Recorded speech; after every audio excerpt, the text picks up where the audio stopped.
The U.S. government steps in to guarantee all deposits at the failed Silicon Valley Bank. South Korea watching the situation closely, despite seemingly limited impact domestically. Seoul and Washington kick off their Freedom Shield military exercise. North Korea fires at least one submarine-launched missile in protest. Chinese President Xi Jinping officially launches his unprecedented third term in office, vowing to do his best to prove worthy of the trust.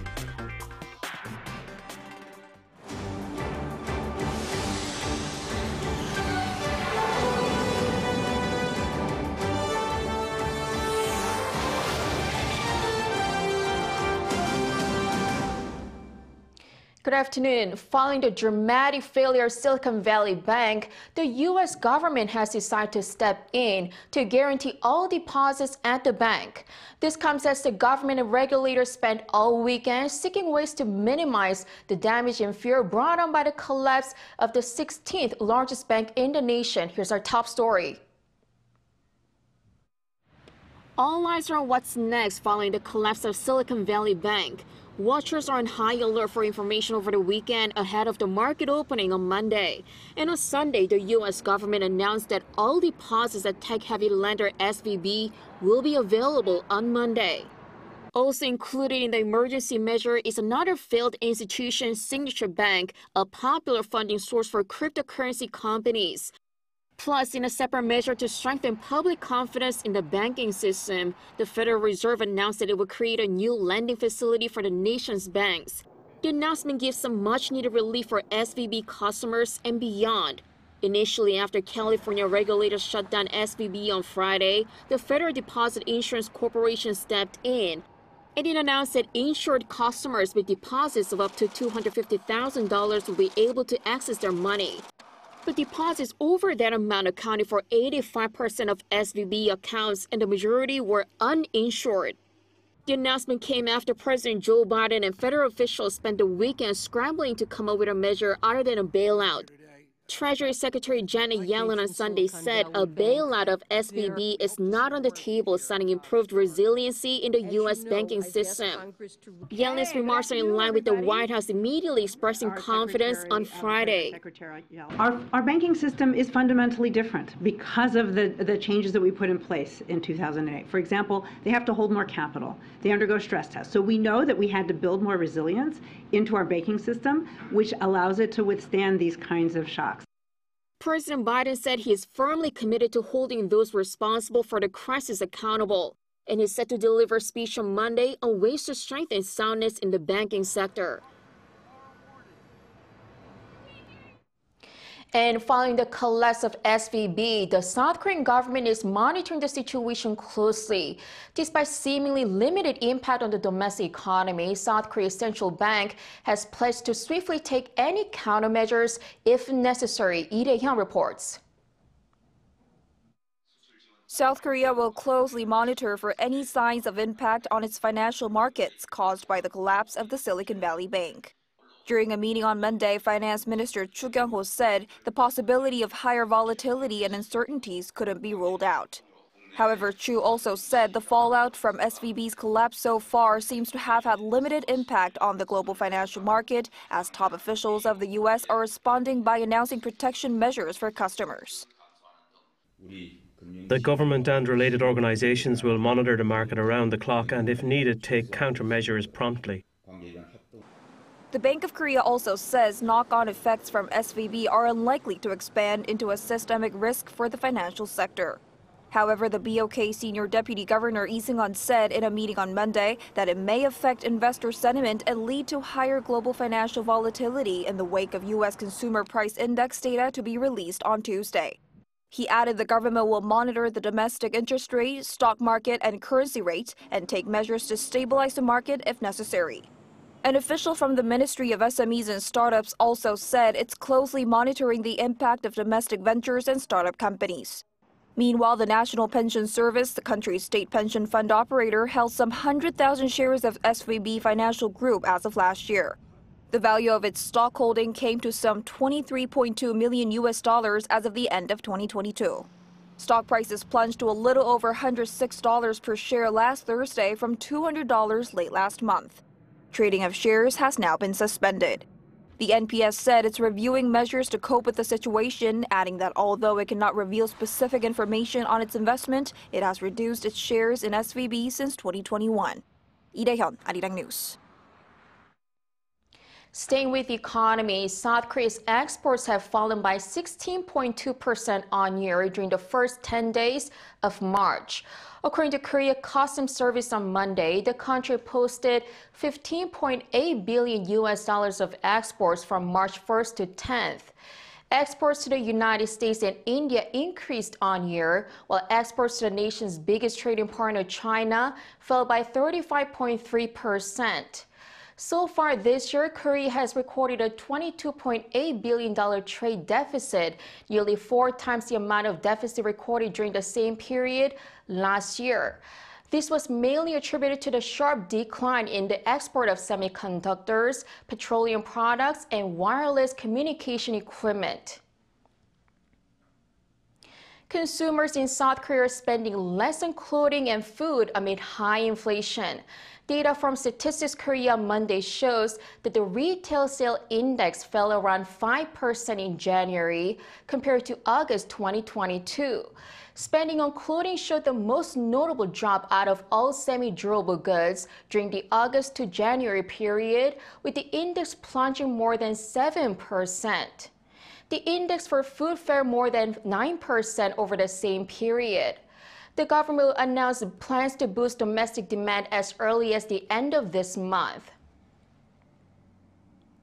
The new school year is in full swing here in South Korea, but price pressures are taking their toll on university campus areas, with students having to deal with higher rent fees and food prices. Our Lee Soo-jin has this report.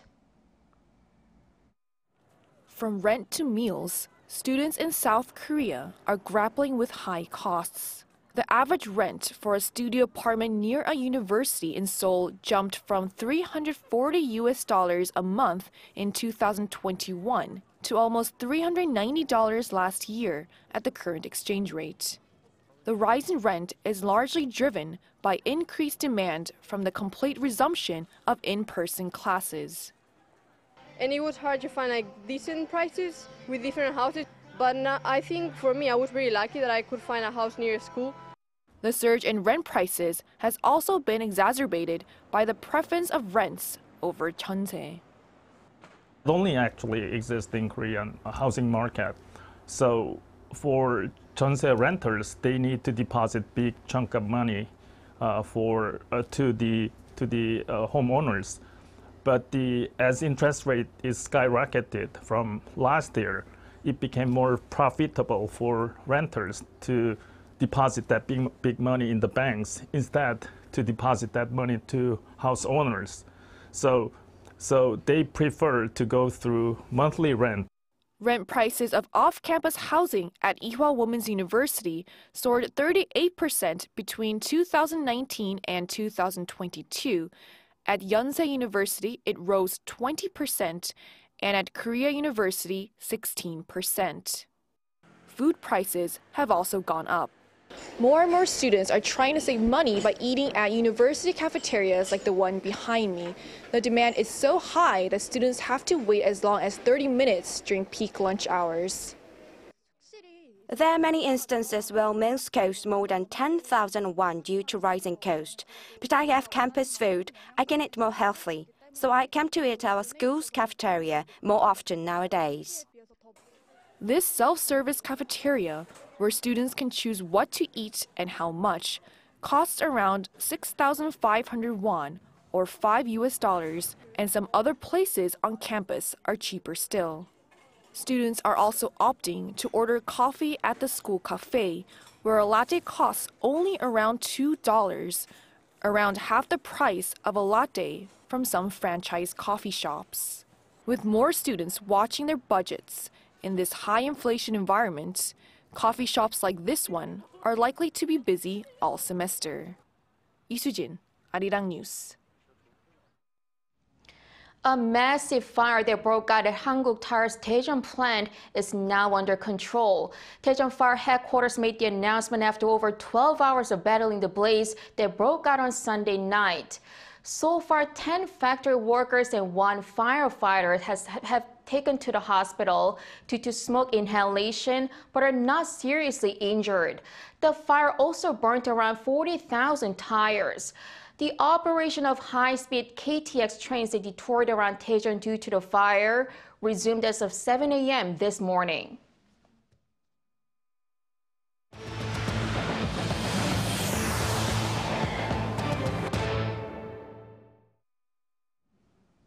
Seoul and Washington have kicked off their Freedom Shield military exercise today, and North Korea fired at least 1 submarine-launched missile in an apparent protest.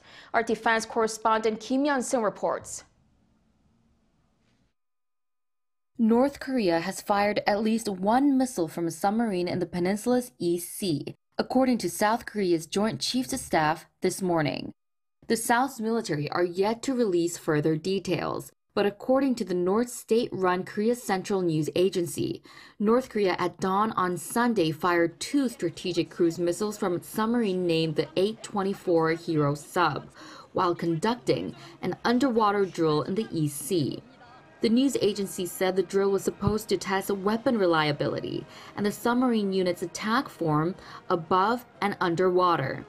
It reported that its mission was a success. The North said the 2 missiles traveled in 1,500-kilometer figure-of-8-shaped flight orbits, taking a little more than 7,560 seconds to directly hit their target. South Korea's Joint Chiefs of Staff are investigating to verify the claims. If confirmed, this would be the first case of North Korea successfully launching a cruise missile from a submarine. It would also mean that the missile could potentially reach as far as the U.S. Army base in Japan's Okinawa. This missile launch comes on the eve of the Allies' largest combined military exercise in 5 years, dubbed the Freedom Shield. Since 2018, large-scale live field training has been scaled back or called off, first to foster diplomacy with North Korea and then to fend off COVID-19 infections. But now it's back, and for 11 days, marking the longest combined training course for the Allies ever. The drills are supposed to enhance combat readiness and defense posture by conducting extensive field training exercises on the Korean peninsula under the name Warrior Shield. North Korea's Ministry of Foreign Affairs on Monday issued a statement that mentions this joint drill and says that it will respond strongly to the U.S. and its followers' quote, hostile scheming. An expert has noted that North Korea's recent missile launch appears to be a clear warning message from North Korea, as it puts the entire Korean peninsula within range. Kim Yeon-sung, Arirang News. Pyongyang has strongly criticized the United States for calling a UN Security Council meeting on human rights in North Korea. In a statement on Monday, the regime's foreign ministry denounced the U.S. by claiming that it is trying to coercively hold a meeting to discuss what it claims non-existent human rights issue, while Seoul and Washington joint military drills are taking place. The ministry described Washington's actions as despicable human rights abuse, which it says has reached a serious point. Pyongyang has also warned of an extremely strong response. The U.S. and Albania are set to co-host an informal UN Security Council meeting on Friday on human rights abuses in North Korea. Now, over in China, with its annual National People's Congress coming to an end, Chinese President Xi Jinping has officially launched his unprecedented 3rd term in office. Now, the country's most powerful leader, Xi has vowed to do his best to prove worthy of the country's trust. Lee Shi-hu reports. The annual session of China's rubber stamp parliament, the National People's Congress, that kicked off on March 5th, came to a close on Monday. The closing ceremony was held at Beijing's Great Hall of the People, beginning at 9 a.m. local time. One major achievement from the session was the endorsement of Xi Jinping's unprecedented 3rd term as China's president. On Friday, Congress unanimously voted to endorse Xi's 3rd term, making him the longest-serving head of the state since its founding in 1949. President Xi delivered a speech at the closing ceremony where he said that the people's trust is the biggest motivation that drives him to march on. Xi said that he will faithfully fulfill his responsibilities bestowed by the Constitution with the nation's needs as his mission and the people's interest as his yardstick. There was also a leadership reshuffle for the central government. Li Qiang, one of Xi's most trusted proteges, was chosen as China's new premier on Saturday. On Monday morning, Li held a press conference to discuss future plans regarding the economy. Other senior appointments include 4 new vice premiers who will work to revive China's economy after 3 years of strict zero-COVID restrictions. The NPC also approved a plan to reform institutions under the State Council, including the formation of a financial regulatory body and National Data Bureau, as well as a revamp of its Science and Technology Ministry. The changes are seen as a further step by Xi to strengthen control over key areas of policy making. Lee Si-hu, Arirang News. Now on to the surprising announcement by Saudi Arabia and Iran, who have agreed to re-establish diplomatic relations after 7 years of hostility. The South Korean government has welcomed the agreement, saying it could contribute to peace in the Middle East. Jim reports. On Sunday, the South Korean government welcomed the good news of Saudi Arabia and Iran resuming diplomatic relations. South Korea's foreign minister said that Seoul hopes this agreement will enhance trust between the two countries and alleviate tensions in the region. An agreement brokered by China was signed on Friday by Saudi Arabian National Security Advisor Musaid bin Mohammed Al-Ayban and Iran's top security official Ali Shamkhani. After 4 days of previously undisclosed talks in Beijing, the two Middle Eastern powers agreed to reactivate a 2001 security cooperation accord, as well as another earlier pact on trade, economy, and investment. The two countries have long been at odds, with Saudi Arabia as the leading Sunni Muslim power and Iran the leading Shiite Muslim power. While the two have backed opposite sides in proxy wars throughout history, the recent hostility between the two countries has threatened stability and security in the Gulf and has been fueling conflicts in the region. Friday's deal resumes diplomacy between the two countries. Saudi Arabia had cut ties with Iran in 2016 amid a dispute over Riyadh's execution of a Shiite Muslim cleric, with Iran storming the Saudi embassy in Tehran in retaliation. Then in 2019, Saudi Arabia blamed Iran for missile and drone attacks on its oil facilities, as well as attacks on tankers in Gulf waters, charges which Iran has denied. Analysts say Friday's agreement should de-escalate tensions in the region, which includes affirmation of the two countries' respect for the sovereignty of states and the non-interference in internal affairs, with an agreement to reopen embassies in both countries within 2 months. And for China, their top diplomat Wang Yi highlighted Beijing's role in achieving the successful deal for dialogue and peace, adding that it would continue to play a constructive role in addressing tough global issues. Jin, Arirang News. K-pop agency HYBE has ended its battle with Kakao to take over SM Entertainment. According to the HYBE's press release on Sunday, tech giant Kakao will have the rights to manage over SM Entertainment, while HYBE will cooperate within the platform. HYBE reported that the decision came because the bidding competition between the two companies had made the market overheated and brought a negative impact on its stock value. Following its agreement, SM's new executive board candidates from HYBE will stand down, and Kakao will buy additional shares of SM Entertainment for around $114 a share by March 26th. Team Korea still has a chance of qualifying for the quarterfinals after beating the Czech Republic in their third game of the World Baseball Classic, but under tight circumstances. Our Lee Seung-jae tells us more. Behind a masterful performance by South Korean starting pitcher Park Se-eung and 2 long balls from San Diego Padres infielder Kim Ha-sung, South Korea got their first World Baseball Classic 2023 win by defeating the Czech Republic 7-3 on Sunday. On the same day, Japan defeated Australia 7-1 to remain undefeated in Pool B, with the Aussies now sitting in second place with 2 wins and a loss. Although it won't be easy, South Korea can still technically qualify for the quarterfinals. That is, if the Czech Republic defeats Australia by a huge run difference on Monday and South Korea defeats China by a large margin later that evening. Australia currently has a run difference of +5 after defeating China and South Korea, but losing to Japan. However, with 2 losses and a win, South Korea has a run difference of -6. This means in order for South Korea to qualify, they would need to beat China by 6 runs, while the Czechs must defeat the Aussies by 6 runs. That's why the 3 runs given up during Sunday's 7-3 win were crucial, as South Korea could have had an easier path going into Monday's game with a run difference of just -3. On paper, Australia is the stronger team compared to the Czech Republic. But in sports, anything can happen, with South Korea now having to rely on both skill and some luck if they want to move on to the next round with Japan. Lee Seung-jae, Arirang News.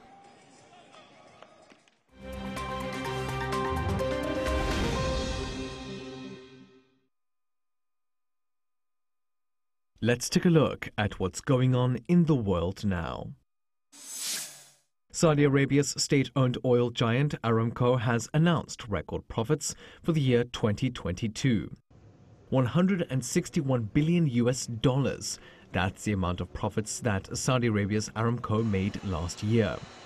The earnings mark a 46.5% increase compared to 2021. The profit surge comes on the back of soaring energy prices since the start of the war in Ukraine and an increase in sales volume for the company. It is also the highest ever annual profit by a publicly listed company. But the announcement has drawn criticism from climate activists, concerned over accelerating climate change caused by fossil fuel use. Aramco's earnings follows a trend in large profits pocketed by the energy industry last year, as America's ExxonMobil reported $55.7 billion of profit and Britain's Shell reported $39.9 billion of profit. Turning over to the UK, where the BBC sports programmes this weekend were disrupted amid a row over free speech. Much of the BBC's football coverage on television and radio was taken off air or shortened after a number of sports show hosts, commentators and even players joined a boycott against the British broadcaster.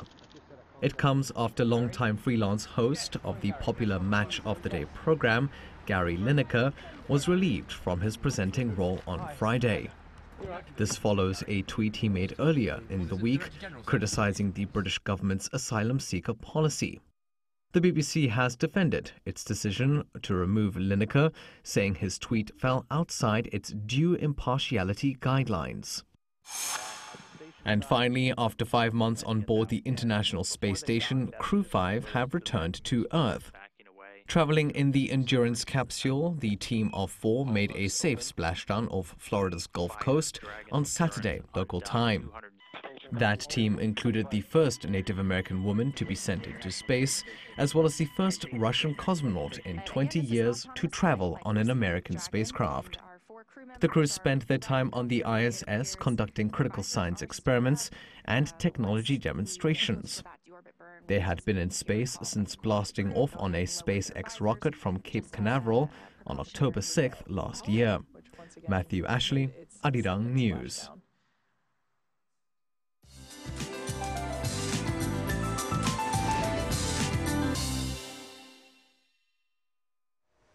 Good afternoon. Forget about last week's March record warms. We are back to late winter-like conditions along with the biting winds, while cold wave alerts were even issued across Korea as morning temperatures dropped 8 to 13 degrees Celsius lower than Sunday morning. Meanwhile, high winds in coastal regions will climb in excess of 20 meters per second, with a strong wind advisory issued in those areas. So please take precautions against strong winds. But thanks to the cold wind, most of the dust in the air has been pushed away. It was pretty dusty through the weekend though. Meanwhile, those in the south feel even colder today, with highs dropping about 7 degrees lower than yesterday afternoon, but sunny skies to dominate most of the country all day today. The cold snap eases tomorrow afternoon with temperatures returning to season norms, while skies remain mostly sunny throughout the week in central parts of the country, with the air getting drier again. That's Korea for you. Here's a look at the international weather conditions.